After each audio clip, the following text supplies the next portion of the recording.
Bonjour à toutes et à tous. Bienvenue dans cette septième et dernière conférence pour le MOOC SNT. Ce thème portera sur les données structurées et leur traitement. J'en profite pour rappeler que le MOOC du coup a été lancé le 15 mars. On a dépassé les 8000 inscrits la semaine dernière. Donc vous pouvez encore vous inscrire pour suivre ce MOOC. Les conférences qu'on a présentées durant le mois de mars servent un petit peu d'introduction au MOOC et au contenu que vous pourrez trouver en ligne. Donc vous pouvez soit y revenir une fois que vous avez démarré les MOOC, soit commencer par ces webinaires pour vous donner une petite idée générale des thèmes. Je rappelle également que vous pouvez poser vos questions donc, en vous connectant sur menti.com et en rentrant le code 51 23 56. Donc vous pouvez poser vos questions durant la présentation et pour la table ronde qui suivra tout à l'heure. Donc je vais maintenant vous laisser en compagnie d'Elsa Fromont pour la présentation de ce thème. Bonjour à tous. Je suis là aujourd'hui pour vous parler des données structurées et de leur traitement. Je suis enseignante-chercheuse à l'université de Rennes 1 et j'effectue ma recherche au laboratoire IRISA, INRIA, dans une équipe qui s'appelle LACODAM pour Large Scale Collaborative Data Mining. Donc mon domaine de recherche, c'est l'intelligence artificielle et plus particulièrement l'apprentissage automatique et la fouille de données. Donc ce sont des méthodes assez génériques que je vais appliquer à plusieurs choses, entre autres à la vision par ordinateur, mais aussi à l'analyse de séries temporelles, quelles qu'elles soient. Donc les séries temporelles, ça peut être par exemple le cours de la bourse, la température d'un patient qui évolue dans le temps. Et puis j'applique ça aussi à la détection de fraude et d'anomalies dans plein de contextes différents. Du coup, ça fait de moi quelqu'un qui a l'habitude de traiter des données. Et donc, c'est pour ça que je pense que j'ai été choisie pour vous parler de ce thème-là. Même si vous allez voir, en fait, dans mon cas, on peut traiter des données même si elles ne sont pas très structurées. Alors, une première définition, qu'est-ce que sont les données structurées? Donc, ce sont des informations, des mots, des signes, des chiffres, qui sont contrôlés par des référentiels et présentés dans des cases, par exemple les champs d'une base de données, et qui permettent leur interprétation et leur traitement par des machines. Donc je vous ai mis quelques exemples. Vous avez des données du type XML sur votre gauche, une base de données relationnelle présentée sous forme d'un diagramme au milieu, des données CSV juste en dessous, je vais revenir dessus, et puis derrière une table. Donc ce qui est intéressant, c'est de voir que, en fait, si on regarde la table, ce qui est peut-être le plus facile à comprendre au début, on a en haut ce qu'on va appeler des attributs qui décrivent nos données. Et puis nos données, ce sont toutes les lignes de cette table-là.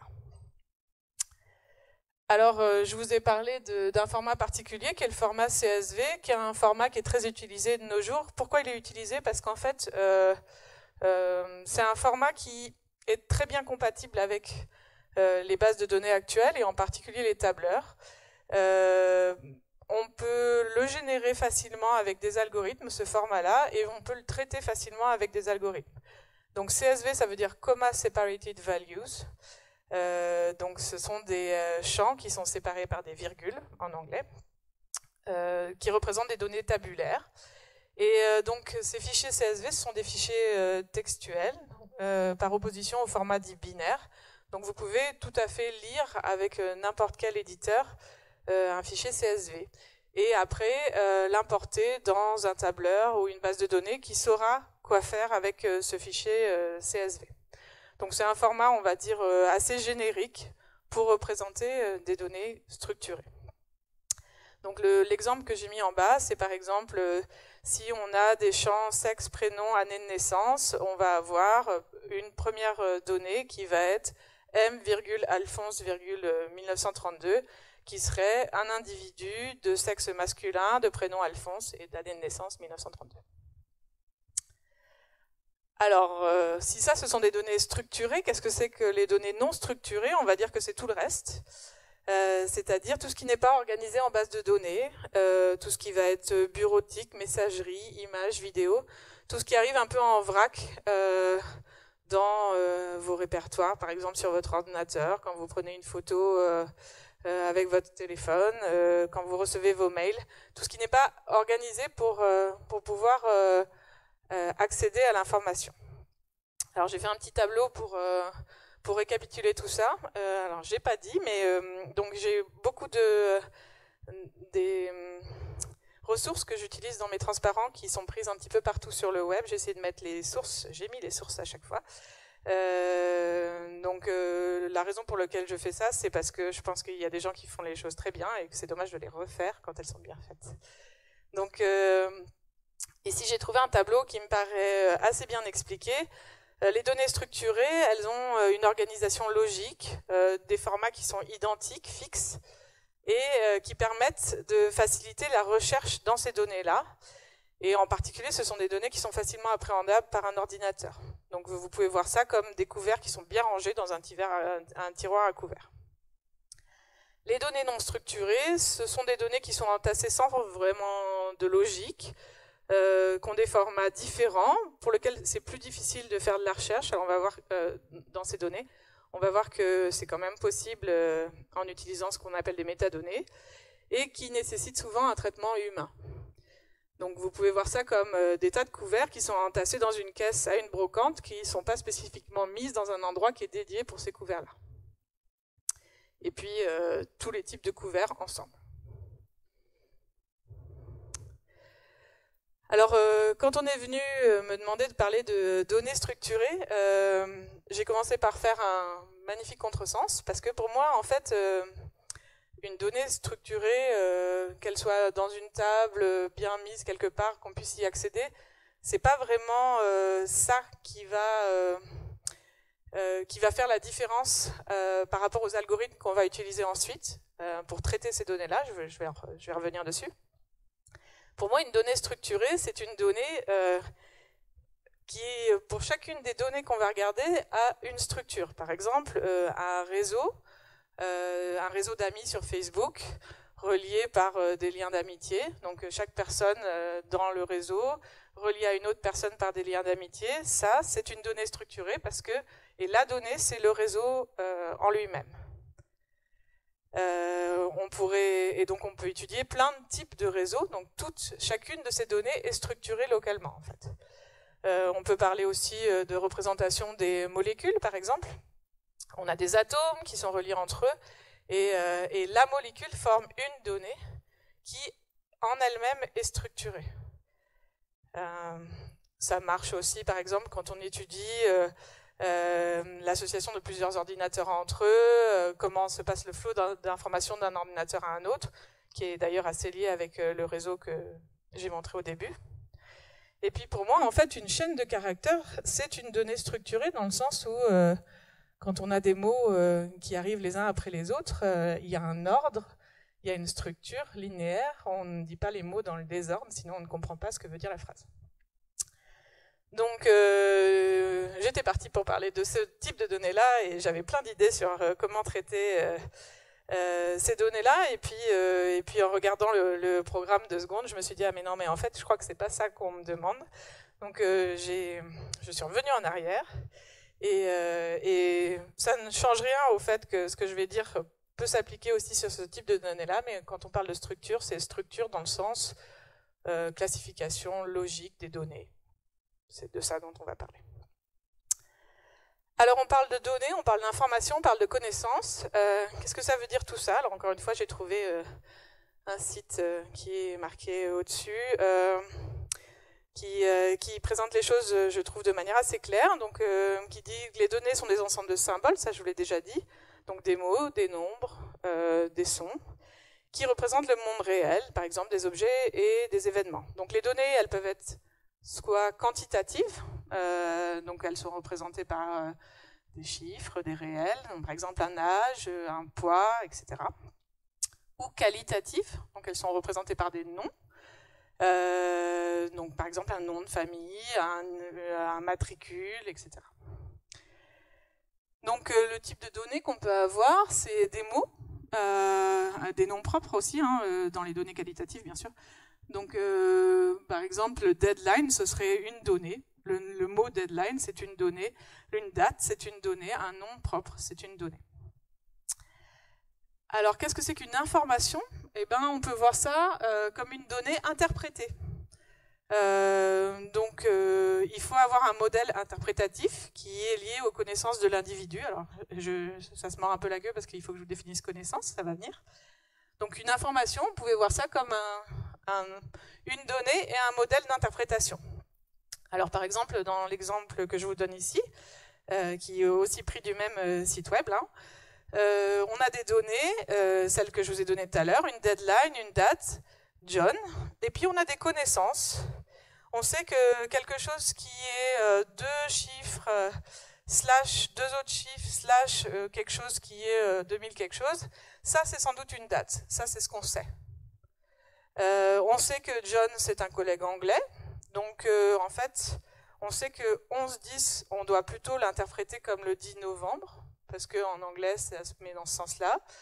Et puis hier, je sais que je lui ai demandé de me tenir au courant de la deadline du dossier Martin, et donc peut-être que avec toute cette connaissance que j'ai et ces données-là, je peux aboutir à une information qui est « Oh là là, il me reste encore du temps pour finir mon travail. » D'accord? Ça, c'est mon information.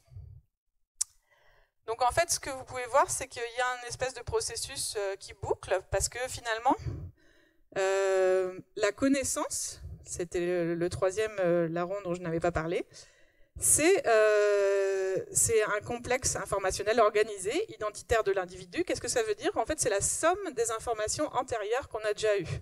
Donc en fait, ce qui se passe, c'est qu'on a des données. On va, à partir de ces données, avoir des nouvelles connaissances. Et à partir de ces données et de ces nouvelles connaissances, on va tirer des informations qui vont devenir de nouvelles connaissances. OK? Voilà un peu la différence qu'on peut faire entre données, informations et connaissances. Sachant que de tout ça, la base, c'est la donnée. Parce qu'au début, il faut bien commencer quelque part. Alors, comment on décrit une donnée? Donc, on va les décrire avec des descripteurs, qu'on appelle aussi attributs. J'ai déjà utilisé ce mot-là plusieurs fois là, depuis le début. Donc, un attribut, c'est une quantité mesurable ou calculable qui permet de décrire une partie de l'objet. Donc, par exemple, si votre donnée, c'est un contact, eh ben, ce contact, il peut être décrit par le nom du contact, le prénom du contact, l'adresse du contact, le numéro de téléphone. Alors, là, encore une fois, ça se mord la queue. On est bien d'accord que les attributs sont aussi des données, du coup. Donc, les attributs des données sont eux-mêmes des données. Et donc, un des problèmes majeurs qu'on peut avoir et qu'on va résoudre souvent avec des algorithmes, c'est comment on conçoit des bons descripteurs pour nos données. Parce que quand les données sont assez simples, tout va bien. On a une idée de comment décrire une personne, en tout cas, quelle est l'information minimale qu'il faut pour pouvoir identifier une personne, par exemple, de manière unique. Ça, on a une idée. Mais par contre, comment décrire une image de manière à ce qu'on puisse identifier une image de manière unique, c'est beaucoup moins simple. Donc, trouver des bons descripteurs de la donnée, ça, c'est un problème en soi, et on peut utiliser des méthodes de fouille de données, d'apprentissage qui font le cœur de mes travaux de recherche actuellement. Alors, on parle aussi de collection de données. Une collection de données, c'est un regroupement d'objets qui partagent les mêmes descripteurs. D'accord ? Donc, les données sont décrites. Et quand on regroupe des données qui partagent les mêmes descripteurs, on parle de collection. Donc, dans une table, typiquement, on peut mettre une collection. Donc là, on aurait, si on est dans les contacts, un annuaire, eh bien, on va avoir plein de contacts différents, nom, prénom, adresse, téléphone, etc. Une fois qu'on est dans une table, nos données sont dites structurées. Alors, on va parler de base de données aussi. Donc, la différence entre base de données et collection de données, c'est assez subtil. On va dire qu'une base de données, elle regroupe plusieurs collections de données. Par exemple, vous avez la base de données d'une bibliothèque qui va conserver les données sur les livres. Les livres, ça va être une table avec des descripteurs qui vont décrire les livres. puis les abonnés, ça va être des personnes, avec des descripteurs qui vont décrire les personnes. Chacun d'eux va être des collections, et l'ensemble va former votre base de données. Les emprunts, etc., etc. Alors, je vous ai dit au début, ce qui est bien avec les données structurées, c'est qu'on peut y accéder, je vais revenir dessus, et en fait, et les données non structurées, parce que je n'ai pas mis de chiffres dans ma présentation, mais il y a beaucoup plus de données non structurées disponibles que de données structurées. Donc, qu'est-ce qu'on fait des données non structurées? Eh ben, dans les deux cas, en fait, on peut avoir des métadonnées qui sont associées à ces données. Qu'est-ce que c'est que des métadonnées? C'est des données qui décrivent d'autres données. Alors, je sais, ça fait beaucoup là depuis le début, mais en fait, c'est une information qui est donnée sur les données, qui permet de retrouver des données stockées. Par exemple, la date de sauvegarde d'un fichier, sa taille, son auteur, l'auteur de ce fichier. Donc toute information qui permet d'identifier et de localiser les données. Alors vous allez me dire, mais ça, c'est quand même proche des attributs dont on parlait tout à l'heure. Alors oui, les métadonnées peuvent être des attributs des données aussi. Mais en général, les métadonnées arrivent, on va dire, gratuitement. Elles arrivent avec les données. Elles sont fournies au moment où on acquiert la donnée. Alors que ces attributs, ces descripteurs dont on a parlé tout à l'heure, il va falloir quelque part soit les établir à la main, soit les établir automatiquement. Donc l'avantage, c'est que grâce à ces métadonnées, on va quand même pouvoir utiliser et accéder à des données qu'on va dire peu structurées. Par exemple, vos mails, comment vous allez faire pour accéder à un mail que vous avez reçu il y a au début d'année, envoyé par monsieur machin. Eh ben, vous savez qu'il a été envoyé, vous avez des métadonnées sur ce mail, par exemple le titre du mail, quand est-ce qu'il a été envoyé, et vous pouvez accéder à ces métadonnées-là pour accéder à vos fichiers qui ne sont a priori pas structurés dans des bases de données. Voilà. Alors, si on parle des données structurées, je vais en venir aux problèmes qui sont liés à ces données structurées et à ces données en général. Il y a des jalons dans l'histoire. Le début, c'est des problématiques de stockage. On a des données, comment on les stocke? Et donc, au début, on avait les cartes perforées. Dans les années 1930, alors en fait les cartes perforées, on les utilisait même, donc vous avez vu le petit schéma que j'ai mis à côté, que j'ai aussi récupéré quelque part. En fait ça date de bien plus longtemps que ça parce que les cartes perforées ça servait par exemple sur les pianos pour faire de la musique. Donc en fait c'est quelque chose de beaucoup plus vieux que ça, mais pour stocker de l'information, 1930. 1956, invention du disque dur. Donc on avance, et en fait qu'est-ce qui change dans ces formats de stockage? Et donc sur la timeline que j'ai mis à côté, on commence par les cartes perforées, après on a les bandes magnétiques, on a les cassettes, les disques durs, les disquettes, les CD, etc., etc., et puis des disquettes de capacité de plus en plus grande, les cartes SD, les clés USB, et maintenant le cloud, qu'on peut voir comme une espèce de stockage infini. On va voir avec beaucoup de guillemets. Donc qu'est-ce qui a changé? Eh ben, on a réussi à pouvoir stocker de plus en plus de données dans un même outil. Dans les années 70, on a inventé ce qu'on appelle le modèle relationnel pour structurer et indexer des bases de données. Donc, c'est quoi ce modèle relationnel? Par exemple, tout à l'heure, je vous ai donné l'exemple de la bibliothèque. On avait des livres, on avait des personnes, des abonnés de la bibliothèque, puis on avait des emprunts. Et en fait, ce qui se passe, c'est que bien sûr, les abonnés empruntent des livres. Donc les emprunts, ils doivent mettre en lien, il doit y avoir une relation entre les abonnés et les livres via cette table d'emprunt. Et en fait, tout ce modèle-là, qui met en relation les tables entre les unes par rapport aux autres, c'est ce modèle relationnel. Dans fin des années 70, c'est création des premiers tableurs. Donc maintenant, bon là c'est VisiCalc, mais maintenant tout le monde connaît ou a déjà entendu parler peut-être d'Excel, mais bon, il y a bien d'autres libres aussi. Et puis, qu'est-ce qui a aussi été un jalon important pour les données structurées? C'est tout ce mouvement d'open data qui arrive au début des années 2000 et depuis début 2010, qui consiste à faire en sorte que la donnée, qui on va voir est un enjeu majeur pour la société, soit le plus libre possible, en tout cas qu'on ouvre la donnée à qui peut l'utiliser. Donc là, on parle de choses différentes dans ces jalons que j'ai mis et qui sont aussi les jalons qui sont posés dans le programme du cours de seconde. On parle d'abord de stockage, puis on parle finalement d'algorithmique, enfin de modélisation et d'algorithmique, et puis ensuite on parle d'enjeux sociétaux. Donc ces problématiques-là, ce sont les principales qui sont liées aux données. On va vouloir s'intéresser au stockage, et là on va avoir des tas de problèmes qui sont...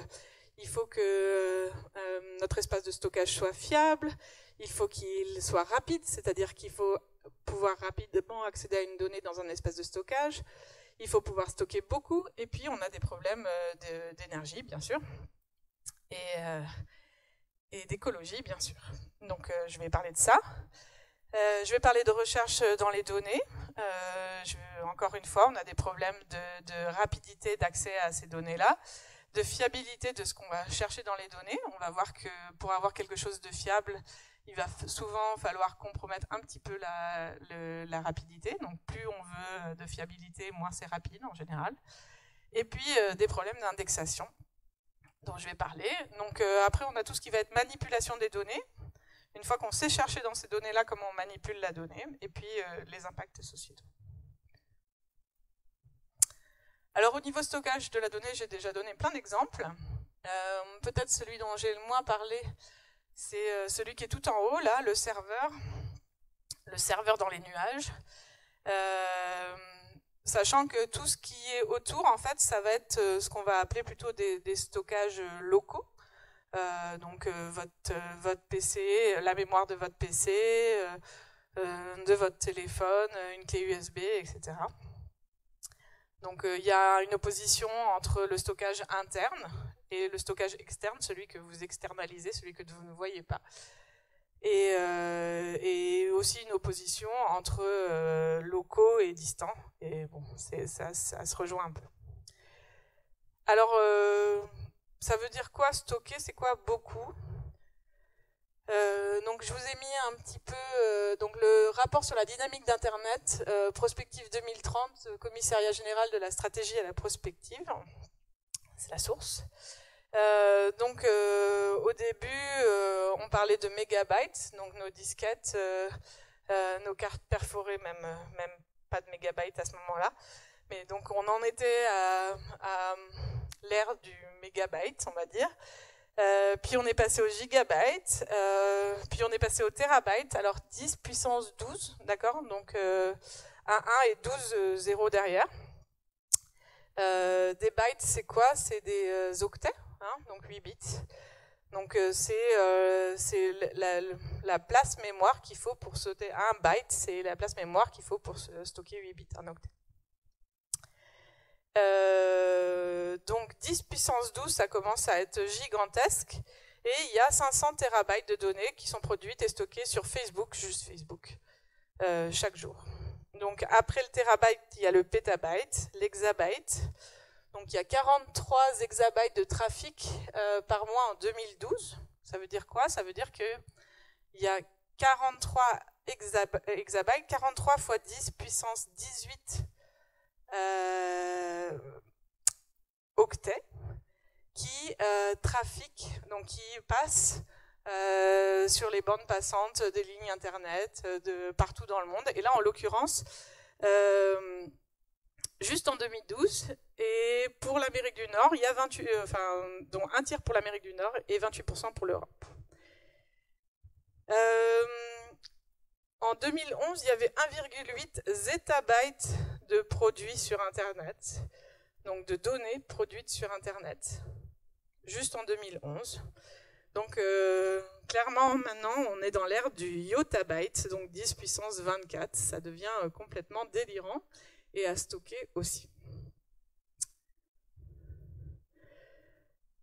Alors, où est-ce qu'on stocke tout ça? Donc, ce que je vous disais dans ma petite timeline tout à l'heure, en fait, ce qu'on a fait, c'est qu'on a souvent augmenté la capacité de stockage en même temps qu'on a rendu plus petit. Je vais pas y arriver. L'espace de stockage. Et donc ce qui reste quand même la capacité de stockage la plus grande, c'est celle qui est externalisée, celle qu'on peut regrouper. Et donc ça, ce sont ce qu'on appelle les data centers. Et en fait, les data centers, c'est donc des entrepôts dans lesquels on va stocker des énormes machines qui vont contenir la donnée. Et quelles données? Toutes celles que vous avez quand vous parlez du cloud. Donc qui va contenir toutes les vidéos qu'il y a sur YouTube, qui va contenir toutes vos données, vos conversations Facebook, Twitter, qui va contenir vos mails, enfin tout ce qui est quand vous dites c'est pas grave, c'est le cloud, le cloud c'est ça. C'est très réel, d'accord? Et donc, quelques chiffres en général. Dans son ensemble, le secteur du numérique engloutit près de 10% de la production électrique mondiale en 2015. Et dont 18% est englouti par les data centers. D'accord? Donc, 18% de ces 10% de la production totale électrique mondiale. Ok? Alors, comme je vous disais, donc ces data centers, c'est votre cloud. Donc, on peut parler de... Donc, le cloud, on peut voir ça comme des ressources informatiques dématérialisées. D'accord, c'est des espaces de stockage, mais c'est bien plus que ça. C'est aussi des espaces de calcul dématérialisés. Donc, c'est vraiment des ressources informatiques dématérialisées. Et ce qu'on peut voir, c'est qu'en fait, elles ne sont dématérialisées que pour vous, hein, parce que quelque part, elles sont concrètement dans une salle. Donc, la consommation en France des data centers s'élève à 3 TWh en 2015, soit davantage que la consommation électrique de la ville de Lyon pour toute l'année 2015. D'accord, ça c'est les data centers. Et pourquoi c'est si coûteux d'alimenter en énergie ces data centers? Parce que je ne sais pas si parmi vous certains jouent à des jeux vidéo, par exemple. Vous avez peut-être remarqué que quand votre machine avait besoin de produire beaucoup de calculs, par exemple pour vous faire des rendus super beaux dans des jeux vidéo, elle va très vite et elle chauffe. Et en fait, toutes ces machines qui contiennent vos données, stockent vos données, répliquent vos données en permanence, font des calculs pour vous, donc votre cloud, là, il a besoin qu'on le refroidisse. Et en fait, une grosse partie de la note d'électricité en fait, de ces data centers tient à la climatisation des machines. 50% de la facture d'électricité. D'accord? Donc, vous pouvez voir que en fait, l'utilisation du cloud en général n'est pas du tout un réel impact sur l'environnement. Donc le cloud, comme je disais, YouTube, Google Drive, Dropbox, OneDrive, mais aussi Alexa, Siri, toutes ces petites choses-là font des calculs et sont stockées dans les data centers. Donc ça, c'est pour la première partie qui est le stockage. La deuxième partie, c'est l'indexation. Donc ça veut dire quoi, indexer les données? Indexer les données, ça veut dire justement trouver une manière de les décrire, donc ces descripteurs qu'on a parlé tout à l'heure, de manière à pouvoir en faire un classement et de manière à pouvoir retrouver de l'information rapidement dans ces données-là. D'accord? Donc l'indexation, c'est nécessaire. L'indexation que vous connaissez le mieux, c'est celle qui est faite par exemple par les robots de type Google pour vous donner accès aux ressources du web. Donc, qu'est-ce qui se passe sur le web quand vous faites une requête dans un moteur de recherche? Vous avez une réponse qui vous est donnée. Pourquoi elle vous est donnée si rapidement? Alors, excusez-moi, je t'ai rendu là. Donc, indexer, c'est référencer des données dans un registre ou tout système de classement choisi par la personne qui le réalise. Ça peut se faire à la main, ou ça peut s'automatiser. Donc, je vous ai donné 2 exemples. Le premier, c'est celui du Googlebot. Donc, qu'est-ce que fait le Googlebot? Il va commencer par fouiller le web à la recherche de nouvelles informations, de nouvelles données. Alors, on peut voir ça comme un robot, mais c'est un algorithme, d'accord, qui va passer de page en page, en suivant les liens qu'il y a sur les pages, par exemple, et qui va surtout visiter les pages qui ont du nouveau contenu. D'accord ? Ces pages-là, il faut qu'il les mette quelque part dans un index, qui va lui permettre ensuite de vous donner une réponse quand vous faites une requête. Alors, Google a 2 index. Il a un index principal qui, pour chacune des pages, donne une description de son contenu sous forme de mots-clés souvent. Donc cette page-là parle principalement de cuisine et en particulier de saumon fumé, ou cette page-là parle en particulier d'éducation ou d'écologie, etc., etc. Donc des mots-clés. Et puis il a un annuaire inversé qui, en fonction de mots-clés, vous permet de revenir à la page. C'est cet annuaire inversé qui va servir quand vous allez faire vos requêtes.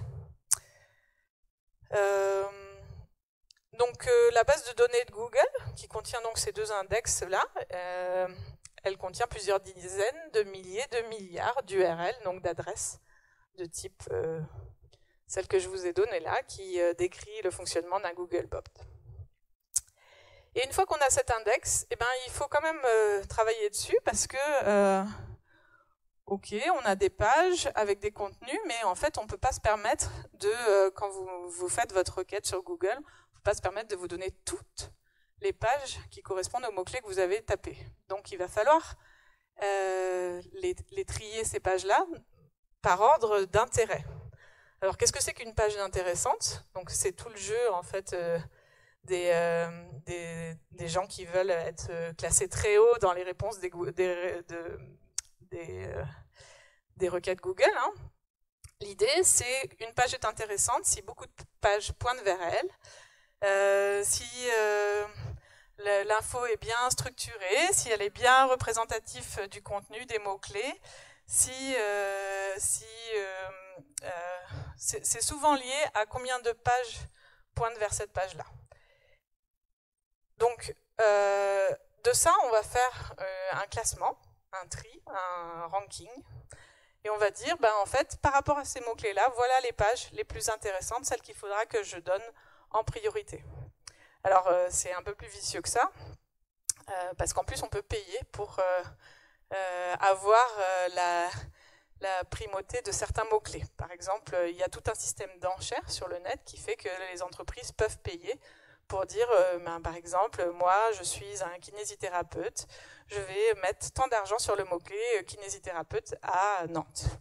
Et quand quelqu'un tape kinésithérapeute à Nantes, si j'ai payé suffisamment cher, alors mon site, à moi, passera avant.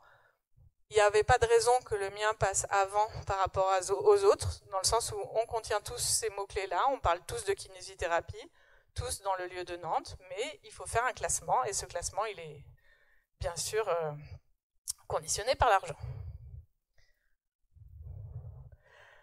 Alors, à Rennes, il me reste 10 minutes. Bon, je vais passer ça alors. Juste pour vous dire, si vous cherchez des ressources pour travailler avec vos élèves sur comment on décrit le contenu, il y a des tas de gens qui s'intéressent à l'informatique débranchée et qui ont mis au point des ateliers pour pouvoir faire venir les élèves de manière ludique à ce type de notions-là. Donc je voulais juste vous en montrer un pour la description du contenu. L'idée, c'est que vous mettez les élèves par groupe et un élève doit faire, donc un élève voit ces blasons-là et doit faire dessiner aux autres élèves ces blasons-là en les décrivant. Donc les autres élèves ne voient pas les blasons, ils doivent juste écouter la description Et il faut que la description à la fin, il faut que le blason qui est dessiné soit le plus proche possible de celui-là, sachant que la personne qui décrit ne voit pas non plus ce que l'autre est en train de dessiner, d'accord? Donc il ne peut pas y avoir de retour direct. Ah oui, non, mais là, fais plutôt ta ligne dans ce sens-là. Non, ça ne marche pas comme ça. Quel est l'intérêt de ce type d'atelier pour les élèves? C'est que très vite, vous vous rendez compte qu'il faut un langage commun pour pouvoir décrire les choses de manière structurée. En particulier, il faut pouvoir commencer à dire un blason, en fait, ça a des formes abstraites, c'est pratique. Il va se passer des choses plutôt dans la diagonale en haut à gauche, plutôt en dessous de la diagonale en bas à gauche, en haut à droite. Plutôt si on coupe en deux horizontalement ou verticalement, en haut, en bas, à gauche, à droite. Et après, il va falloir pouvoir dire, il y a des symboles, plutôt des triangles, des ronds, des carrés. Ils sont remplis, ils ne sont pas remplis. Mais vous voyez qu'en fait, vous allez devoir mettre en place un certain nombre de descripteurs pour pouvoir décrire les images. Et c'est intéressant vis-à-vis des élèves de leur montrer comment ils mettent au point ces descripteurs-là. Et qu'est-ce que vous faites de ces descripteurs?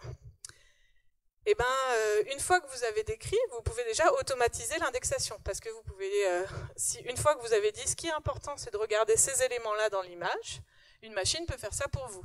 Elle peut essayer de détecter, elle peut couper une image en deux, regarder combien il y a de pixels colorés, par exemple, enfin d'éléments colorés en haut de l'image ou en bas de l'image, combien il y a de ronds, etc. Donc, une fois que le langage est commun, il est posé, on peut tout automatiser. Et puis cette description, elle va servir à l'indexation. Par exemple, on va pouvoir indexer toutes les images qui contiennent des ronds.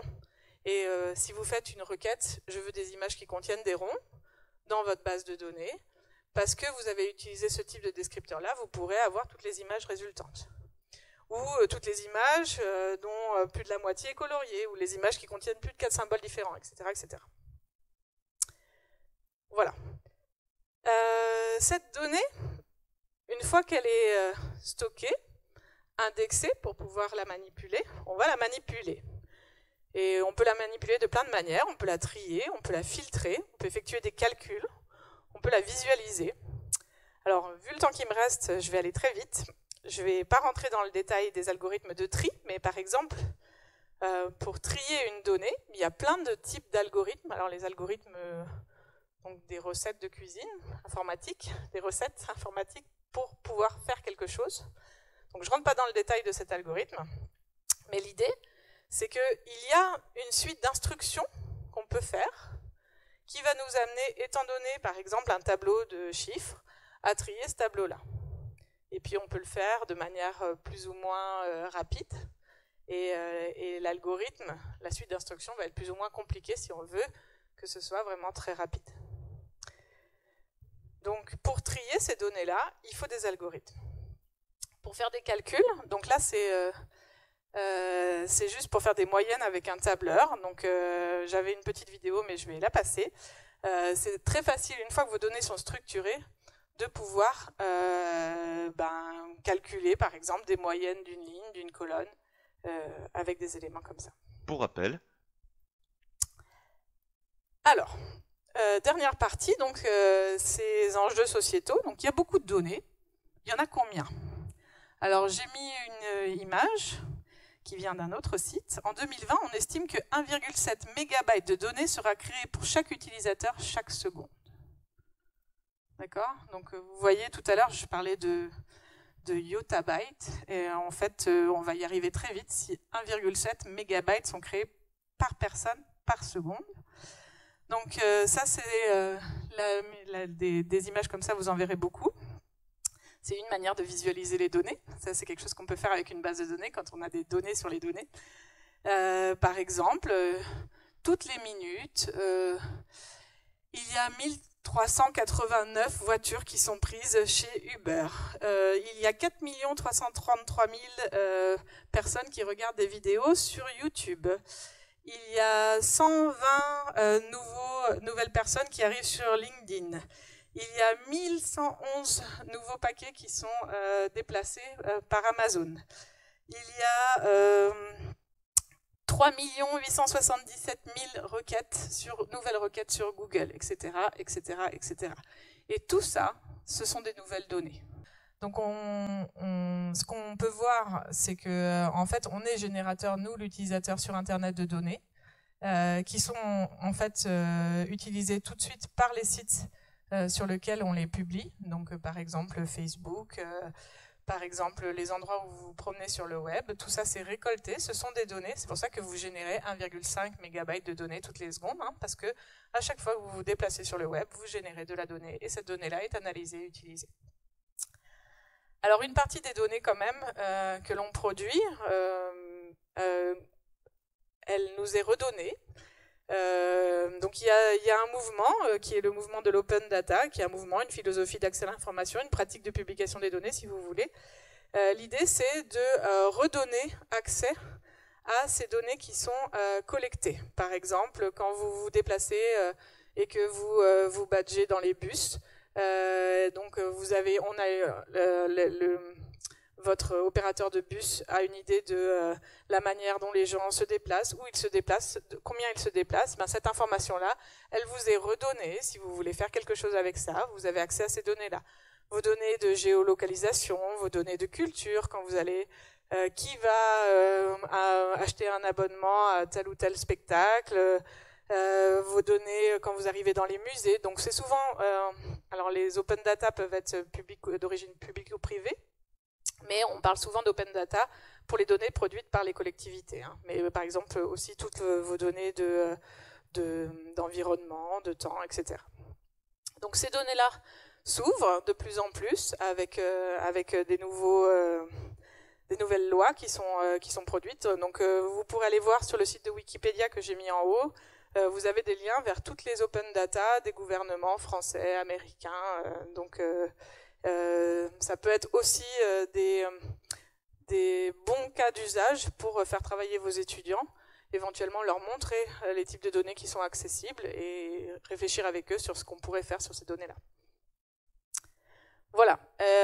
Et qu'est-ce qu'on peut faire sur ces données-là, par exemple? Eh ben, quand on a des connaissances en apprentissage automatique, ce qui est mon domaine de recherche, ben, on peut faire, par exemple, reconnaître des visages automatiquement dans des images. Alors ça, c'est par exemple un réseau de neurones que vous voyez en bas. On parle beaucoup des réseaux de neurones en ce moment.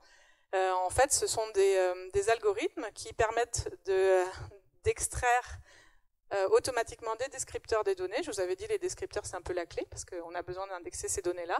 Donc eux, ils extraient les descripteurs et ensuite, ils permettent de faire de la classification. Par exemple, ici, retrouver à qui appartient tel ou tel visage, qui peut avoir des applications en vidéosurveillance, en sécurité, en tout ce que vous voulez, bien sûr. Et pour ça, en fait, les algorithmes commencent à être meilleurs que l'humain. Bon, après, les humains, quand on leur donne à identifier 200 personnes, au bout d'un moment, ils se lassent. Les algorithmes ne se lassent jamais. Mais ils commencent à être assez fiables pour ce type de tâches. Voilà. Donc, je vous ai parlé de données structurées dans des bases qui ont des formats fixes, des descripteurs. Je vous ai parlé de données non structurées, mais qui pouvaient quand même être utilisées via la métadonnée. Je vous ai parlé de stockage, d'indexation, de manipulation des données, et puis un petit peu d'enjeux sociétaux. Et n'hésitez pas à poser des questions sur tout ça. Et il me semble que nous allons maintenant passer à une table ronde, ce qui va peut-être vous permettre de poser ces questions plus librement.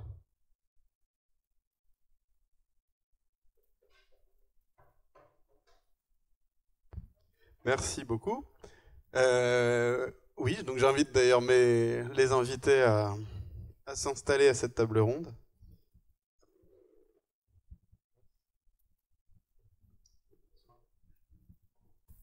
Donc, Victor Cohn qui travaille en tant qu'ingénieur au laboratoire LS2N sur le projet Xingon et Romain Ledroit, journaliste indépendant.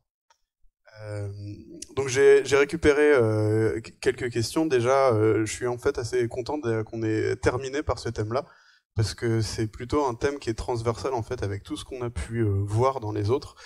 Et c'est vrai que j'avais pas pensé qu'il y aurait autant de liens qui se feraient justement avec tout ce qu'on a pu voir avant. Parce que sur les données, on les a évoquées de plein de manières différentes, en photographie, avec justement les métadonnées type EXIF, sur l'IoT, avec toutes les productions justement de données qui étaient aussi produites par ces appareils, où voilà, on arrive aussi à des chiffres qui sont très impressionnants. Sur le Deep Web encore mardi. Donc on a évoqué un petit peu justement ces productions et ce que ça représentait. Aujourd'hui, on se situe où entre notre capacité à stocker justement et notre capacité à produire autant de données? Je réponds.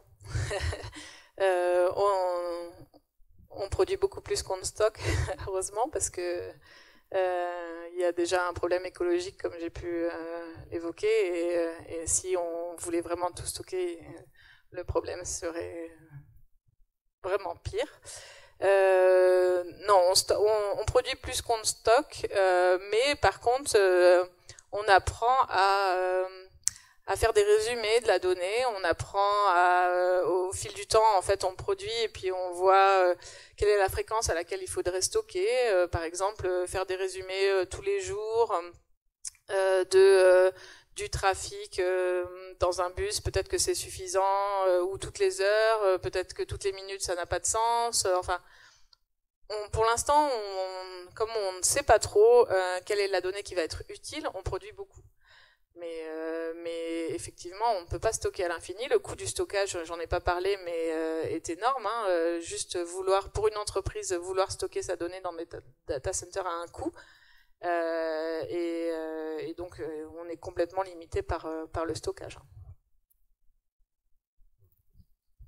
Je pense qu'il faut aussi indiquer les principes énoncés par le règlement général sur la protection des données, en fait, qui est entré en application récemment.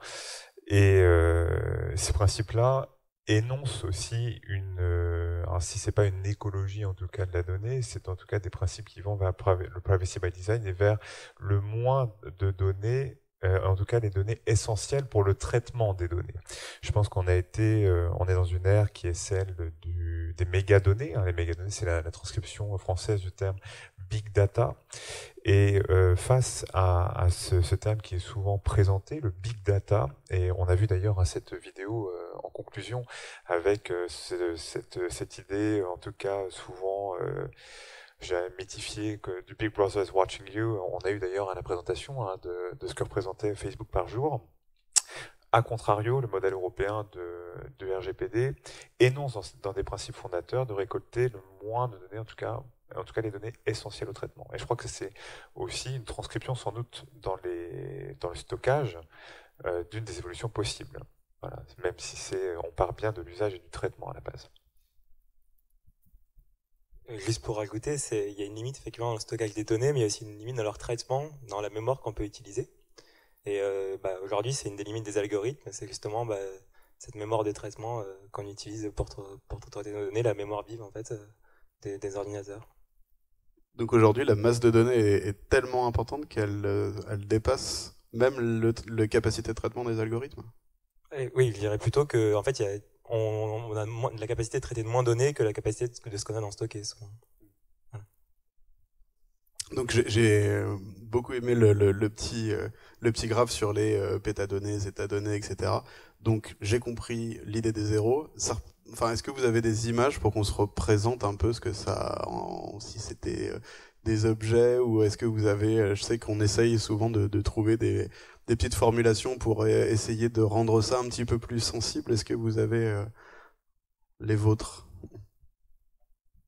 Alors, j'ai le nombre de molécules d'eau dans les océans ou le nombre d'atomes dans l'univers, mais je crois qu'on est autour de 10 puissance 120 pour les nombres d'atomes dans l'univers. Enfin, j'ai un doute. Je sais pas mes petites notes là, mais je crois que c'est de cet ordre-là à peu près. À revérifier sur le chiffre que vous annonciez sur les données produites par seconde par individu, c'était 1. Ok. À comparer avec l'aboutissement en fait de ce que peut stocker pour les plus anciens d'entre nous une disquette. Je crois qu'on était à peu près peut-être dans les mêmes volumes. On était à 1,4 je crois de mémoire, 1,4. Donc voilà, ça fait une disquette par seconde peut-être. Ça peut être une image. Il faudrait revérifier les données. Je fais ça de tête, mais. Ouais. Non. Mais en tout cas, c'est pour ça que j'ai précisé en préambule pour les plus anciens, bien sûr, ceux qui ont connu les disquettes. Voilà. Mais certains mettent maintenant des cartes SD dans les disquettes c'est un revival aussi. Non, pas de forme. Oui, moi j'avais la comparaison avec les informations aussi, de se dire que depuis 2010, on a produit plus d'informations que l'humanité dans toute son histoire, en termes juste d'informations et de données. Je prends quelques questions en ligne, je vous rappelle que vous pouvez les poser en direct sur menti.com avec le code 51 23 56. Donc j'ai une question qui s'affiche. Concernant nos données, le stockage de tous les visages humains concernant la reconnaissance faciale pour pouvoir les réutiliser, etc. Et comment savoir qui souhaite que son visage soit stocké? Sur la fin de la question, qui souhaite que son visage soit stocké, à partir du moment où on met une photo sur Facebook, on souhaite que son visage soit stocké.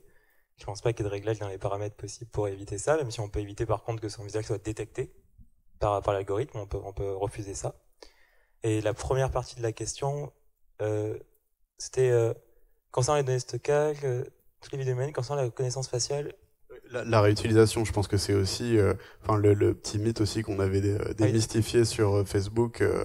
Effectivement, à partir du moment où on met une donnée en ligne, une photo en ligne, qu'elle nous appartient. Enfin, est-ce qu'elle nous appartient encore? Est-ce qu'on peut la récupérer? Est-ce qu'on peut s'assurer justement de conserver l'accès à cette information et de la protéger?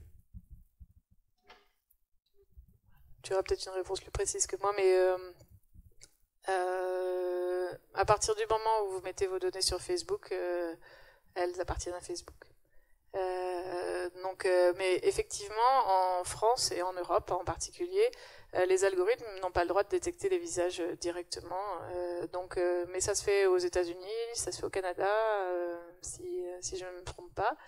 En particulier, ça veut dire que quand vous postez une image, Facebook vous dit sur cette image, il y a votre tante Mireille, votre sœur, votre chat Milou, etc., etc. Et de manière très très précise. Alors, vous en restez de toute façon propriétaire de vos données. C'est une donnée qui va relever donc de données biométriques. C'est ça qu'il faut indiquer à la personne qui pose cette question, comme les données liées aux empreintes, par exemple. Et donc en cela, elles font partie de données extrêmement sensibles, considérées par le Règlement général de la protection des données, par le RGPD, et donc elles font l'objet d'une surveillance particulière au niveau de la CNIL. Par exemple, dans l'enseignement supérieur à la recherche, on pense au déploiement de la télésurveillance des examens. C'est un cas qu'on peut citer peut-être en illustration. C'est des technologies qui permettent donc d'organiser à distance une surveillance d'épreuves à travers par un système de webcam.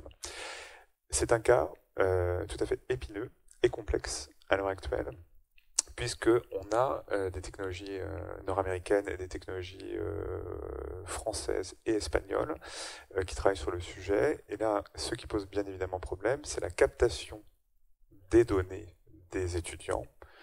Et il s'agit bien de données biométriques et une technologie parmi celles que j'ai citées, je ne donnerai pas bien évidemment le nom de cette techno, assurait de pouvoir avoir un taux de reconnaissance de l'étudiant en toutes circonstances à 100%. Et comment elle faisait? En fait, elle utilisait spécifiquement ce que vous avez présenté, c'est-à-dire du machine learning basé sur la reconnaissance faciale à base d'algorithme.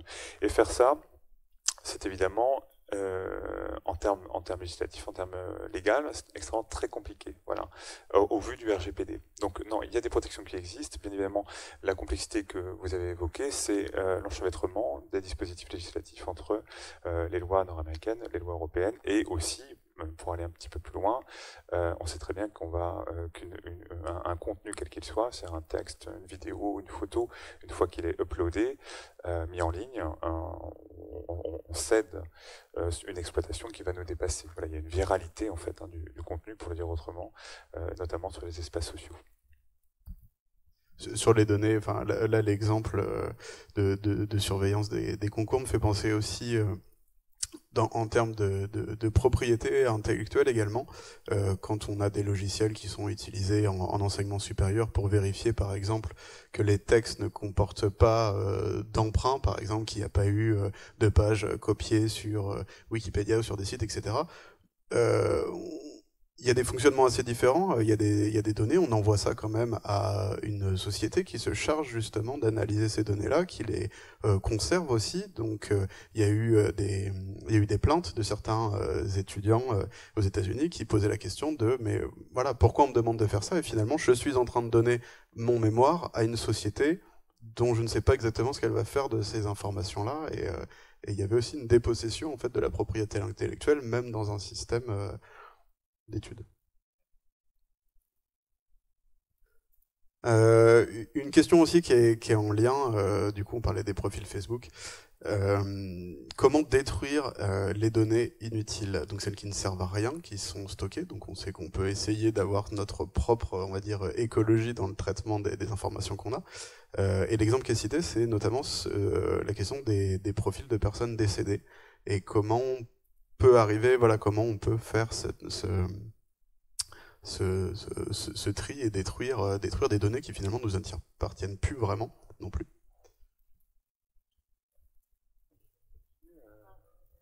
Non, ouais, moi je sais que c'est un problème, mais je n'ai pas la réponse technique pour le faire. Donc, J'aurais peut-être quelques éléments, mais je m'excuse par avance d'être vraiment noob en la matière. Je sais que c'est une préoccupation qui est apparue il y a quelques années dans les réseaux sociaux. C'est-à-dire qu'au départ, évidemment, ce n'était pas une préoccupation des réseaux sociaux, puisqu'on n'a pas pensé à la mort. Voilà, c'est arrivé un peu plus tard. Et donc, a été mis en place, il me semble, dans les réseaux sociaux, donc d'une part des contacts de confiance, notamment Facebook, je crois. Je n'ai pas Facebook depuis des années, mais je sais qu'il y a des contacts de confiance au sein de Facebook d'une part. Il y a la possibilité de supprimer le compte d'une personne morte pour arrêter qu'on lui cède son anniversaire. En voilà, fait, c'est ça. Parce que c'était extrêmement glaçant, évidemment. C'est à peu près ça. Et après, je pense que de toute façon, on peut faire une demande à l'entreprise, mais peut-être que vous en savez plus que moi à ce sujet. Simplement pour le cas des comptes Facebook, il y a effectivement la possibilité de supprimer le compte d'une personne et surtout de plus recevoir de recommandations en lien avec la personne, notamment son anniversaire, ces choses-là, puisque ça pose des soucis éthiques, évidemment. Ce qui pose aussi la question de, finalement, on choisit pas la recommandation qu'on a. Et on retrouve les mêmes soucis pour le cas des femmes enceintes, puisque donc on a des recommandations du fait que l'algorithme détecte dans un sens qu'on est enceinte. Et le problème, c'est que dans le cas d'une fausse couche ou quoi, on va se retrouver avec des recommandations qui continuent à être des recommandations spécifiquement enceintes et qui posent des questions d'éthique.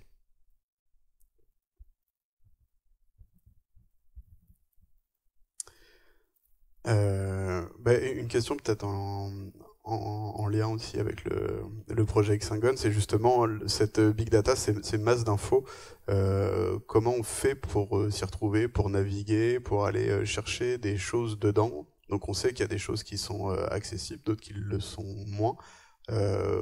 C'est quoi les outils qui sont disponibles pour la recherche ou même des personnes curieuses pour aller chercher un petit peu les informations qui les intéressent dans ces données-là et les faire remonter? Pour les pages web, quelque chose qui marche très bien, c'est ce qu'on parlait le fait de crawler. Donc en fait, c'est relativement simple aujourd'hui avec une maîtrise simple de Python de crawler un site web, c'est-à-dire de récupérer toutes les informations que contient un site web, en tout cas toutes celles qui sont visibles par l'utilisateur, à certaines conditions. Donc ça, c'est une première manière. Et après, il y a également tous les domaines de l'open data qui proposent des données libres en ligne et utilisables. Ouais, je pense que en fait, il faudrait préciser la question. Ça dépend ce qu'on veut faire en fait avec les données. Je pense que en termes de méthode, il y a des choses très spécifiques sur comment récupérer le contenu d'une page web, effectivement, ou comment apprendre à prédire le temps de demain à partir de données météo. Et ça, c'est encore d'autres choses, quoi. Donc, il faudrait préciser dans quel but en fait, parce que la méthode sera complètement différente en fonction de la tâche. On cherche à... Déjà, peut-être, qu'est-ce qui est légal ou illégal dans ces... à partir de quand on estime que qu'on a accès à des données? Je cite un exemple, mais on peut avoir accès, par exemple, ne serait-ce qu'en utilisant YouTube, à des intranets qui sont pas forcément sécurisés, à des informations qui peuvent être sensibles, qui sont juste pas protégées. Et on va y avoir accès avec des outils simples, même de recherche, simplement d'un navigateur. Quand on a accès à ces données-là, est-ce que c'est de notre faute qui les avons consultées, ou est-ce qu'effectivement, étant donné qu'elles ne sont pas protégées, elles sont en accès libre et on peut partir du principe qu'effectivement elles sont accessibles à tous. Alors ça peut être le cas de ce qu'on appelle des pratiques qui vont tourner autour du Google Docking. Donc le Google Docking, c'est le fait d'utiliser le moteur de recherche Google avec des commandes un peu particulières qui vont vous permettre de tomber sur des documents. Donc c'est une pratique qui n'est pas très compliquée à la base, qui fait l'objet, donc d'ailleurs vous avez un site sur lequel vous pouvez vous rendre, qui répertorie les exploits, on va dire, de Google Docking. Vous connaissez peut-être sur de pratiques aussi. Et pour ça, il y a quelques années, Bluetooth, Olivier Lorelli, avait été condamné par la justice parce qu'il avait justement en fait trouvé des documents par le moteur de recherche Google et qu'il l'avait exposé en fait à une condamnation en justice. Donc c'est un exemple qu'on peut citer, voilà, sur les zones grises justement de documents qu'on peut trouver. Alors après, tomber sur un internet par YouTube, je sais pas, je pense pas, mais par contre, effectivement, on peut tomber sur des documents. Il y a récemment un papier du Canard enchaîné mentionné aussi, alors il n'a pas été du tout condamné pour ça, mais qu'il avait trouvé, c'était une anecdote assez amusante, un répertoire de tous les membres d'une association qui s'appelle le CLUSIF. Donc le CLUSIF, c'est une association nationale de personnes engagées sur les questions de la sécurité informatique, et il a trouvé ce document, en fait, donc un CSV, par une recherche dans le moteur de recherche Bing. Voilà, donc vous avez en fait un CSV qui contient toutes les données en fait de ces membres du CLUSIF, quelque part en libre accès sur Bing. Donc l'anecdote est assez amusante pour des gens qui font de la sécurité informatique. Évidemment, s'il n'a pas manqué d'écrire un article là-dessus pour le Canard enchaîné. Donc ça montre comment effectivement on est dans cette zone parfois un peu grise de ce qu'on appelle dans le journalisme notamment, c'est une pratique qui se développe de plus en plus, l'OSINT, donc l'Open Source Intelligence, qui est elle-même, qui est un terme aussi employé dans le renseignement en réalité. Ça fait partie des termes qui sont associés au renseignement. On peut citer un média comme Bellingcat, qui aujourd'hui incarne en fait les manières de travailler à base d'OSINT, donc c'est-à-dire travailler sur de l'open source. En fait, un des documents dits open source, l'open source intelligence, c'est-à-dire travailler sur des données qui sont dites ouvertes, notamment beaucoup des données issues des réseaux sociaux, mais pas que. Ça peut être de la littérature scientifique aussi. Et ils se sont fait remarquer à plusieurs reprises, notamment des affaires liées à Skripal, on peut citer ça récemment. Donc ça, c'est une manière aussi d'aborder le journalisme tout à fait intéressante par les données. Au-delà de la data visualisation dont on a beaucoup parlé par exemple en journalisme, là on a une autre facette de notre métier, c'est travailler à partir des données et de l'open source, effectivement. Et on peut d'ailleurs aussi citer que ils ont un Google Doc qui offre une espèce de petit pack avec justement beaucoup de logiciels et de références pour commencer justement à aller chercher de la donnée. Donc ça peut être de faire de la cartographie, ça peut être d'aller chercher certaines données de géolocalisation. Donc à chaque fois sur des données qui sont en accès libre et qui permettent justement de faire des investigations sur des lieux ou des sites. Voilà. Juste pour préciser, tu parles bien d'open source ou tu parles d'open data? C'était vraiment open source que tu voulais utiliser comme mot? Oui, l'OSINT, oui, mais on travaille sur des données ouvertes. Justement, peut-être en lien aussi, avec là, ça peut faire penser, voilà, aux informations qu'on trouve et puis aux éventuels lanceurs d'alerte qui pourraient justement trouver des informations. Est-ce qu'ils peuvent ou pas les diffuser? Ça, c'est une première question. Et puis, finalement, est-ce que avec cet ensemble de données énormes qui existent, est-ce que on pourrait dire la meilleure censure, c'est pas justement d'avoir une masse de données tellement gigantesque qu'on n'arrive plus à faire le tri entre les bonnes sources, à savoir le vrai du faux, dans tout ce qu'on peut trouver en termes de données. Donc, il y a beaucoup de chercheurs, en particulier dans le domaine de l'apprentissage automatique, qui travaillent sur ce qu'on appelle les exemples adversariaux, c'est-à-dire les exemples qui sont faits pour tromper les algorithmes, en fait, et qui sont utilisés pour tromper les algorithmes. Donc l'exemple qui est le plus utilisé de nos jours, c'est un exemple d'image où on voit un panneau stop avec un post-it dessus et Et le placement de ce post-it sur le panneau stop fait qu'une voiture n'arrive plus à reconnaître que c'est un panneau stop et donc ne s'arrête pas. Et même la reconnaît comme étant une limite de vitesse plus importante, donc accélère. Donc ça, c'est typique. Ce type de données qui permettent de tromper les algorithmes, oui, les chercheurs travaillent actuellement sur comment faire pour rendre les algorithmes plus robustes, pour éviter ce type d'attaque-là. Après, il y a probablement d'autres points de vue que je n'ai pas. Est-ce que tu peux répéter la question, la préciser, parce que c'est très très large. La question c'était, est-ce que justement le fait qu'on soit noyé en fait dans la masse d'informations, est-ce que c'est pas le meilleur moyen de ne pas réussir à s'y retrouver justement, à distinguer les informations vraies ou fausses, de pouvoir cibler ce qu'on cherche, de trouver en fait des informations aussi qui sont... Oui, je voulais dire ça aussi. Donc, il y avait je suis allée à une conférence l'année dernière, il y avait quelqu'un de Google qui était là. Donc, eux, ils travaillent beaucoup sur tout ce qui est fake news. Et détection automatique des fake news, c'est aussi un problème de recherche majeur actuellement, très très important pour les moteurs de recherche, parce que en fait, même si finalement, comme elle l'expliquait, les moteurs de recherche n'y sont pour rien, dans le sens où ils ne font qu'indexer le contenu. Donc le contenu, normalement, ce n'est pas leur rôle de décider si le contenu qui est donné, enfin de trier le contenu. Je ne ferai pas de commentaires là-dessus. Mais en fait, les gens ont tendance à se reposer sur les réponses qui sont données par les moteurs de recherche, et donc ils ont toute une armée d'ingénieurs actuellement qui travaillent à éviter les fake news, trier le vrai du faux pour essayer d'éviter ça. Mais il n'y a pas de bonne manière automatique de le faire actuellement, en fait.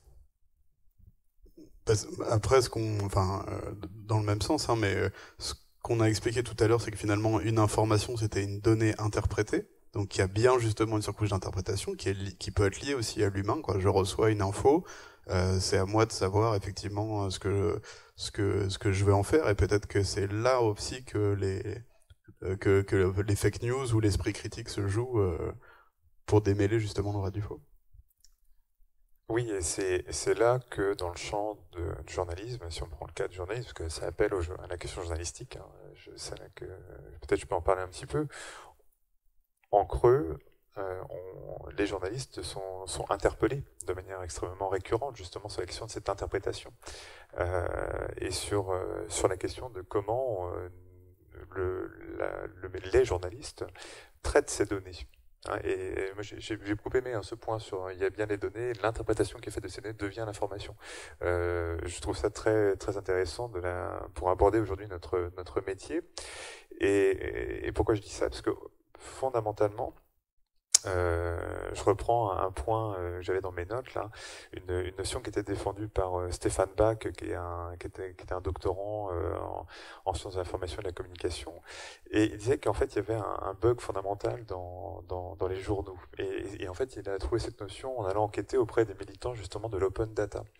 Et pourquoi il parlait de bug fondamental dans les journaux à notre ère numérique? C'est parce qu'en fait il expliquait que les militants de l'open data se reprochaient en fait aux journalistes, alors beaucoup de choses, mais on nous reproche souvent beaucoup de choses, mais il reprochait aux journalistes une chose en particulier, c'était que quand les journalistes enquêtaient, parfois longtemps, sur un sujet donné, politique, financier, économique, ils ne remettaient pas leurs données, leurs sources, en fait, ce qui avait constitué le cœur en fait de leur enquête, ils ne le redonnaient pas en fait au lecteur, ce qui permettait en fait justement au lecteur d'interpréter, de comprendre comment le journaliste avait travaillé. Et parfois, alors que la journaliste ou le journaliste s'appuyait bien sur des données ouvertes, en fait, il est entre guillemets, pas son expression, mais il est maquillé pendant son processus de création d'informations. J'espère que c'est clair ce que j'exprime ici.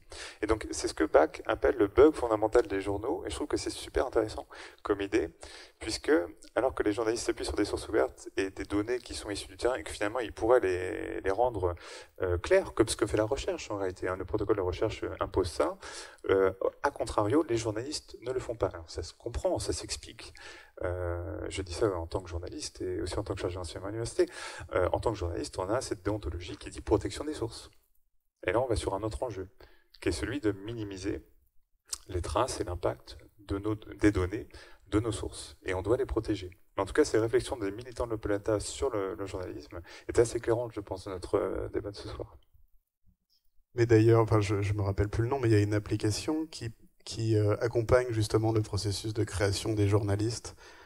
Une application qui permet justement à des personnes qui rédigent des articles de le faire en direct, donc en streaming, et de voir le processus de création avec les sources qui sont indiquées, et de voir en fait exactement ça, comment on construit un article, comment on va récupérer ces données, et ils mettent en open source dans les dossiers en fait de ce qu'ils sont en train de préparer. En fait, ils filment des sessions de travail qui justement offrent une vue à cet élément manquant. J'ai pas de nom. Bon, bah, je le remettrai dans la description. J'ai quelques questions qui arrivent. Donc, une écotaxe sur le stockage des données existe. C'est une question. Elle existe ou non? Et les GAFAM les payent-elles surtout, ces taxes? Alors, si vous suivez les liens que j'ai mis dans la présentation, parce qu'il a fallu que je limite un petit peu, ça va beaucoup plus loin. En particulier, en fait, alors il me semble que c'est Facebook, mais il faut revérifier. En fait, il y a plein de manières de faire en sorte d'être plus écologique au niveau du stockage de la donnée. Une manière très simple, donc comme je vous ai expliqué, le problème principal vient de la climatisation. Une manière très simple, c'est de mettre les serveurs dans des endroits où il fait très froid. Donc c'est ce que font les grands groupes sur leurs données. Donc il y a des serveurs dans le nord de la Suède. Comme ça évite en fait une partie de cette énergie qui est dépensée à refroidir les processeurs. Après, je ne suis pas au courant d'une taxe, d'une écotaxe sur le stockage des données. Donc je ne sais pas si tu en sais plus. J'en sais pas plus. Évidemment, il y a une taxe sur les supports en fait, de stockage au niveau des particuliers, mais non, je n'ai pas d'infos particulières là-dessus. Je ne sais pas si tu en as. Non plus. Non, nous ne sommes malheureusement pas très informés sur le sujet. Non, mais ça fait. Je vais l'aborder justement à l'issue de cette conférence, mais ça fait partie des thèmes transversaux qui nécessiteraient vraiment une approche particulière, tout ce qui concerne l'écologie dans le numérique, en tout cas les Green IT, et l'autre aspect sur lequel on bute le plus, nous, en tant que chercheurs ou qu'enseignants ou que spécialistes, c'est le volet juridique. Et ces deux choses-là, je pense qu'on prendra le temps vraiment de les traiter à part, et ça vaudrait le coup de repasser au crible l'ensemble des thèmes qu'on a abordés, parce que c'est une approche qui redonne un point de vue en fait sur ces éléments-là. Je voulais juste dire quand même qu'en informatique, c'est un champ de recherche comme un autre, c'est-à-dire essayer de faire en sorte que la consommation des serveurs soit la plus faible possible. Et donc il y a tout un groupe de chercheurs réunis sous le thème Eco-Info qui essaye d'évaluer justement l'impact des serveurs, mais aussi de l'utilisation des métaux rares qu'il peut y avoir dans les technologies sur l'environnement. Donc vous pouvez regarder le site, il faut taper sur Google Eco-Info, vous verrez, il y a plein de ressources très intéressantes. Oui, puis voilà, les technologies avancent aussi pour essayer. Voilà, il y a d'autres manières de faire aussi. Hein. On sait que ça produit de la chaleur, donc on peut réutiliser aussi cette chaleur pour faire autre chose. Il y a des technologies de serveurs aussi à bain d'huile qui essayent de dégager énormément moins de chaleur. Après, c'est surtout dans les usages, c'est pas non plus pour rien que des solutions qu'on a citées mardi, comme les solutions de Framasoft, elles ne proposent pas de stockage à long terme. C'est-à-dire qu'on peut faire de l'échange de fichiers, on peut remplacer des logiciels très connus pour diffuser des gros fichiers sur Internet, on peut stocker des choses, mais à chaque fois, on va avoir une limitation de temps. Et la question qui revient souvent, c'est pourquoi je peux pas garder mon fichier ad vitam, justement pour cette raison-là. C'est que en général, c'est un échange. Les autres marques ne vous le proposent pas. Justement, ils conservent l'information. Et que justement, en libre ou en open source, on essaye de moins en moins de conserver de l'info parce que c'est juste de la transmission qu'on essaie de proposer en service. Alors, une autre question, la protection des données n'est-elle pas menacée du fait qu'aujourd'hui, n'importe qui, depuis un ordinateur, peut apprendre et devenir très vite compétent en termes de piratage? J'avais une question qui était assez proche, c'était comment on peut stocker et protéger justement des données sensibles, enfin nos données sensibles sur un ordinateur.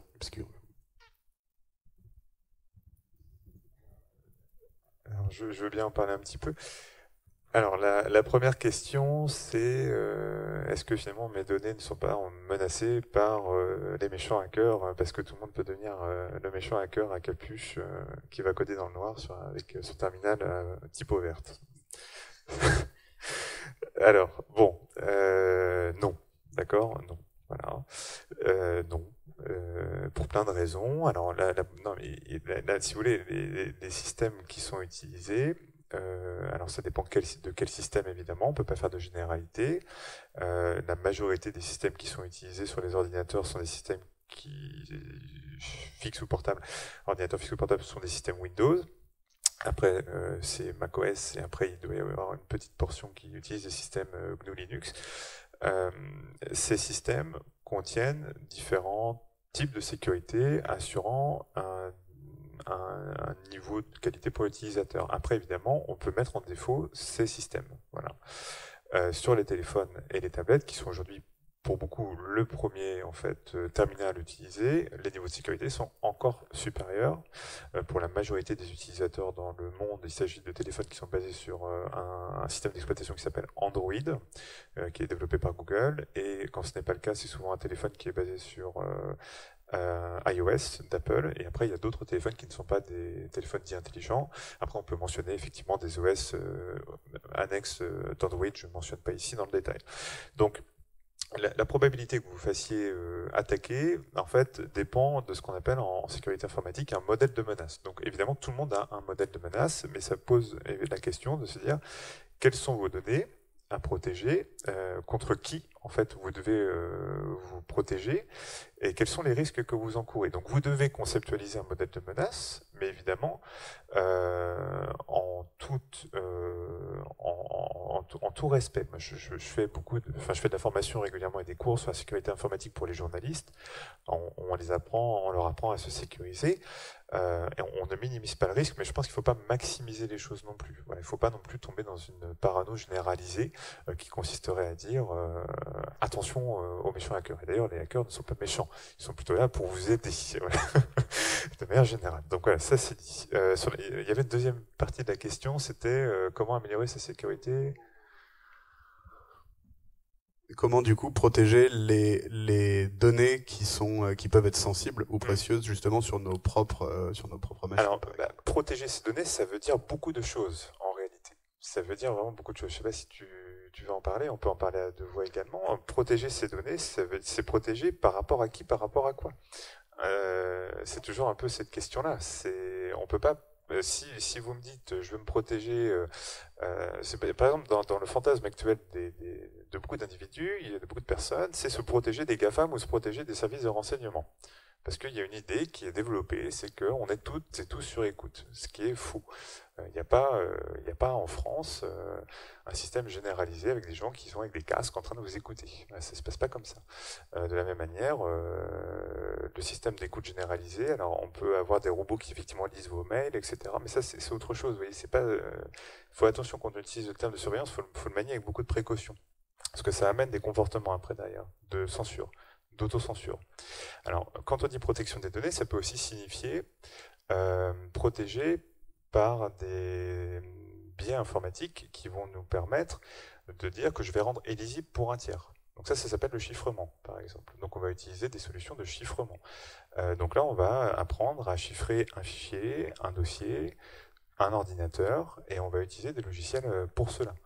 Donc là, pour ça, il faut se ranger sur tout un tas de logiciels, des solutions libres. Alors pourquoi on va utiliser plutôt du logiciel libre? Puisqu'on connaît la fameuse recette de cuisine qu'on évoquait tout à l'heure avec les algorithmes. Et donc on va pouvoir connaître la recette de cuisine et vérifier s'il y a mettons, des mauvais additifs et des choses qui ne nous plaisent pas dans la recette de cuisine. Donc on va utiliser du logiciel libre et on va chiffrer. Ça c'est une vraie piste pour protéger ces données. Mais peut-être que tu as des compléments sur le sujet. Non, enfin, moi c'est un peu les conseils de base, et puis protéger ces données, mais c'est de se dire à qui je les donne aussi. Donc c'est, est-ce que je donne tout à mon téléphone? Bah non. Est-ce que je donne tout à Facebook? Bah peut-être pas. Est-ce que j'ai confiance dans telle ou telle entreprise, tel acteur? La protection, elle commence aussi par là. C'est à qui je m'adresse. Et c'est pas parce que je suis sur un espace numérique qui n'est pas virtuel, il est bien réel, que je dois tout donner. Le cloud, on en parlait tout à l'heure, ce n'est pas un nuage. Le cloud, c'est l'ordinateur de quelqu'un d'autre. Voilà. C'est juste comme ça qu'il faut le voir. C'est un ordinateur qui n'est pas chez vous. Donc ça dépend ce que vous voulez mettre dessus. Et il y a ça en tête. Enfin, là, c'est des petites choses comme ça, quoi. Mais effectivement, la plupart des informations, si on a des informations effectivement qui sont précieuses ou personnelles, la meilleure manière effectivement de ne pas les perdre, c'est effectivement de ne pas les donner, puisque la plupart des infos, on les donne vraiment nous-mêmes. On l'a vu avec les applications et les autorisations. Après, ça peut aussi peut-être s'expliquer sur le fait que le nuage d'informations globales, il grossit, mais notre nuage individuel aussi, il grossit. Et à un moment donné, on peut être tenté par justement la simplicité aussi des applications qui se proposent à nous, de ce qu'on appelle les environnements, où on va pouvoir aller dupliquer son ordinateur avec ses contacts de répertoire, avec ses mails, avec son bureau, etc. Est-ce que ça, c'est la direction normale? Est-ce qu'il faut essayer de ralentir cet élan-là ou...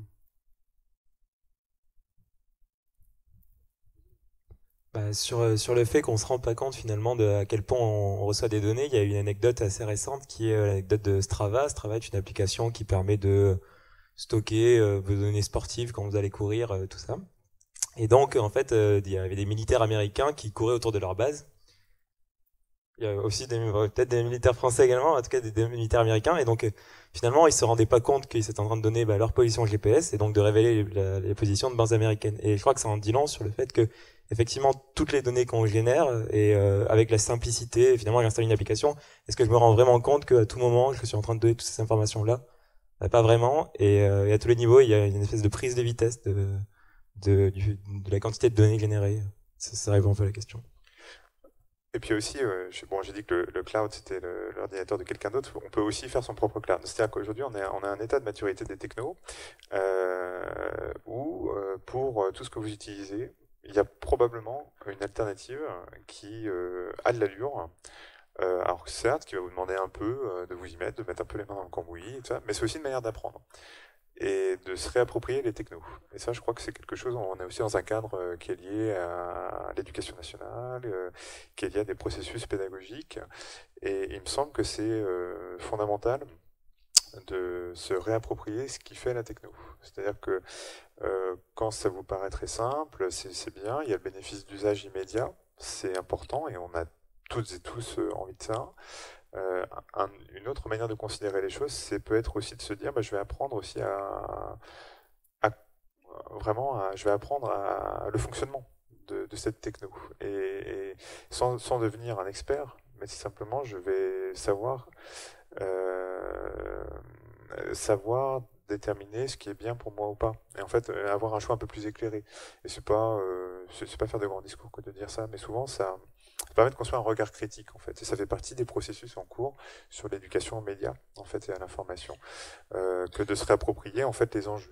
Là où souvent on a tendance à simplifier à l'extrême le discours.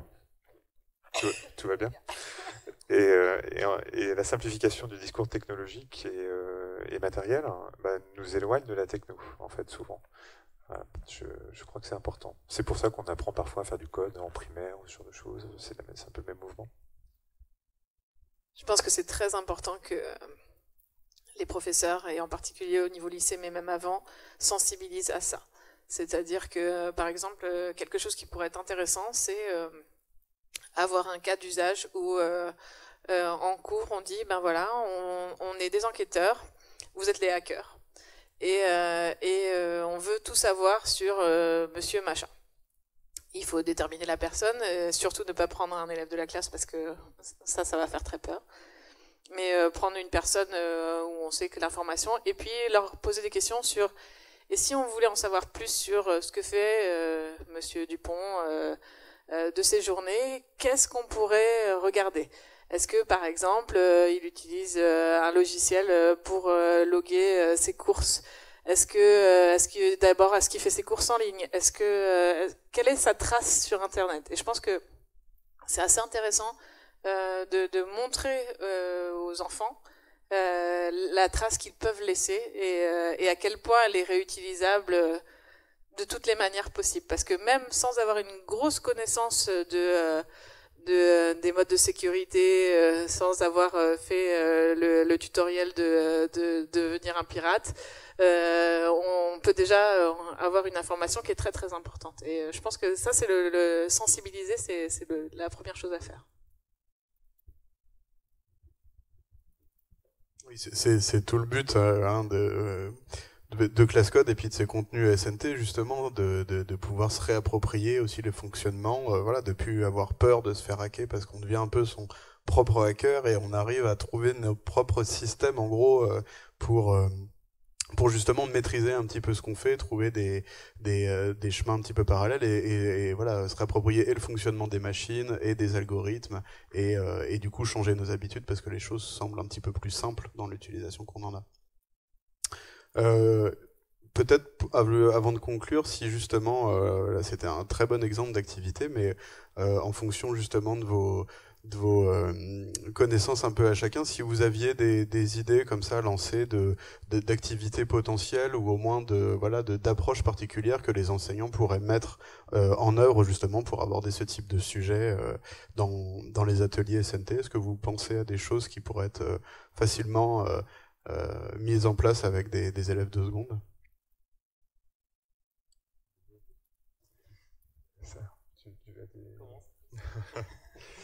Alors, je lance une idée comme ça, mais je reprends un peu l'idée de l'enquête. Moi, ce sont des choses que je mène avec des étudiants en journalisme, mais je pense que ça peut tout à fait s'adapter en rendant ça peut-être plus ludique et tout ça. C'est travailler je travaille sur des scénarios pédagogiques avec mes étudiants sur comment ils réagissent par rapport à des lanceurs d'alerte, en fait. C'est-à-dire que la question qui se pose, c'est une question à la fois technologique, d'une part, c'est-à-dire technique et technologique. Comment ils doivent sécuriser une information? Alors ça, c'est à mon avis, avec ceux de seconde, c'est un peu tôt. Mais tout du moins, comment, et là c'est le volet qui doit intéresser peut-être sans doute plus des lycéens, comment j'apprends à faire confiance et à vérifier une information. Et donc en gros, ce qui se passe dans ces scénarios pédagogiques, et ça fait d'ailleurs l'objet d'une épreuve avec ces étudiants, ils reçoivent un mail dans leur boîte mail étudiant, d'une boîte random créée pour l'occasion, avec un document qui fait une quinzaine de pages, qui émane d'une organisation que j'ai créée, ou alors ça peut être estampillé préfecture ou département, etc. Et en fait, ils doivent procéder à l'analyse de ce document, qui peut être un vrai document, ou alors un document que j'ai créé, et déterminer s'ils vont suivre ou pas ce document, décider de le traiter ou pas, décider de recontacter la source. Et qu'est-ce qu'ils vont dire à cette source? Enfin, voilà, ce sont des petites choses comme ça, en fait, mais c'est le quotidien aussi d'un métier. Et je fais ça avec des étudiants pour leur faire apprendre ces questions de choix à la fois éthiques, mais aussi de mise en danger ou pas par rapport à l'information et de processus de vérification. Et ce sont des choses qu'on peut tout à fait adapter en fait en contexte pédagogique dans le cadre d'éducation aux médias, ce que j'ai d'ailleurs fait il y a quelques années lors des semaines de la presse et des médias à l'école ou autre, parce qu'on apprend des choses qui sont des compétences d'abord informationnelles en réalité. C'est sa position par rapport à l'information. Et au-delà d'un discours sur les fake news d'ailleurs, c'est D'une part, j'apprends à lire et à décoder l'info, et après, j'apprends à me positionner par rapport à une source. Voilà. Donc ça peut être une piste de travail. Et on rentre par le jeu, et on les positionne par rapport à une source. Peut-être pas une activité, mais en tout cas, un petit test à faire, je pense qu'il est intéressant aujourd'hui à faire pour tout le monde, c'est le cas des images générées par ordinateur. Donc simplement, il y a des sites en ligne qui proposent des quiz où on doit deviner si l'image est générée par ordinateur ou générée par l'humain. Donc là, rapidement, on va se rendre compte qu'en fait, la qualité des algorithmes est suffisamment bonne pour nous tromper très bien. Donc ça fait une première partie de prise de conscience, et il y a les mêmes choses qui existent pour des générations de texte. Donc si c'est pas une activité, c'est au moins d'être au courant en fait que la technique en est là, quoi. Qu'on peut détecter ça, enfin, qu'on ne peut pas détecter ça plutôt, et que ça existe des fakes, comme on dit, de texte et d'image. Non, je pense que il y a aussi donc ce que je disais dans ma présentation, il y a pas mal de ressources sur tout ce qui va être atelier d'informatique débranchée, essayer de comprendre ce que c'est qu'une donnée, comment on la décrit, tout ça. Donc ça va, c'est pas, on n'est pas dans la sécurité, mais sur le thème d'aujourd'hui, il y a vraiment beaucoup de choses à regarder à ce niveau-là. Il y a des ressources en ligne, donc il ne faut pas hésiter à piocher, à contacter les gens. Enfin, c'est des gens qui sont vraiment dévoués. Oui, les sources sont assez nombreuses, hein. D'ailleurs, on les mettra en complément des vidéos. Effectivement, ça va du débrancher comme la petite expérience avec les blasons, jusqu'à du Python où on va pouvoir faire, voilà, le tri, c'est quand même une des entrées les plus simples pour faire du Python. Ça fonctionne assez bien. Il y a pas mal de petits exercices justement pour créer des listes, les trier, les ranger, obtenir des résultats avec des informations non justement forcément répertoriées, qu'on va répertorier à la fin en fonction de certains critères. Après, je pense que les classes peuvent, enfin, je pense qu'il faut utiliser les ressources de type faites de la science quand les labos sont ouverts, parce que souvent les chercheurs sont bien sûr très sensibilisés aux problèmes des données et de ce qu'on en fait. Donc il y a souvent des ateliers sur l'éthique pour faire réfléchir les enfants. Donc il ne faut pas hésiter à utiliser aussi ce genre de ressources-là, je pense. Bon, merci. Bon, en tout cas, je vous remercie beaucoup d'avoir été présent aujourd'hui pour cette dernière du webinaire SNT. Donc pour petite information complémentaire, on nous a demandé régulièrement de pouvoir avoir accès au PowerPoint qui était diffusé dans les présentations. Donc on le fera. L'ensemble des vidéos des conférences va rester sur le site de l'Université de Nantes, donc les lives. On les retransférera sur le site de ClassCode, sûrement sur une page dédiée, où vous pourrez retrouver justement des liens vers les PowerPoint des présentations, les références sur lesquelles on a pu passer ou auxquelles on peut faire référence dans les tables rondes. Vous aurez aussi également les timecodes pour naviguer un petit peu plus vite dans ces vidéos. Encore une fois, du coup, le MOOC SNT est toujours ouvert. N'hésitez pas non plus à nous faire des petits retours sur ce que vous avez pensé de ces présentations. J'évoquais tout à l'heure des thèmes qui étaient un petit peu transversaux. Peut-être que ce sont des choses qu'on proposera justement, voilà, sur les Green IT, sur le droit dans le numérique, sur aussi la parité homme-femme dans le numérique. On a essayé de respecter avec des difficultés dans les webinaires. Mais effectivement, c'est des thèmes qu'on retrouve en fait à chaque niveau. Qui sont pas forcément explicites dans le programme et que voilà, nous dans les conférences qu'on a fait, on s'est rendu compte de l'importance de ça. Et, voilà, si ça vous intéresse, n'hésitez pas à échanger avec nous. Donc sur les Pays de la Loire, vous avez mes coordonnées pour contacter directement la coordination de ClassCode. Sur toutes les autres régions, vous pouvez contacter mes collègues par le site de ClassCode. Aujourd'hui, ce qu'on va mettre en place, c'est de continuer un petit peu ce travail-là avec les webinaires, notamment pour proposer des ateliers en partenariat avec le travail que fait le rectorat actuellement dans toutes les régions. Donc le but, ce sera de poursuivre un petit peu ce travail-là, et puis pourquoi pas, voilà, de se rencontrer, de faire des ateliers en réel, de continuer de travailler sur ces thèmes-là, et puis d'essayer de vous apporter tous les éléments pour que vous soyez fin prêt en septembre. En tout cas, merci à tous, et bonne soirée.